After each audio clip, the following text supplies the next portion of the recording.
We purchased the 12 by 16 cedar wood Aoxun Pavilion, and we've been very happy with it so far.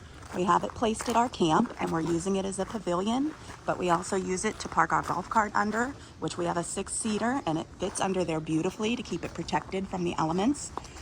As you can see, everything seems to be very sturdy. We've had it up now for a few weeks. We have plenty of room. The beams are a good size and quality and strength. The metal roof came together very nicely. We don't have any gaps or any odd fitting pieces.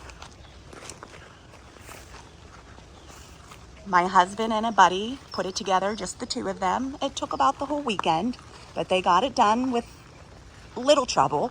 The pieces went together nicely. Some of it was just tedious and took some time, but all in all, it was an easy project to do, just a bit time consuming.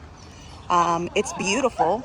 The coloring of the stain on the cedar posts are very pretty and a natural color. The black trim just really is a great contrast and stands off of that natural tone. And all in all, we've been very happy with it. It's a beautiful product, and I feel confident that it will be durable and stand up to the elements that we have here in West Virginia.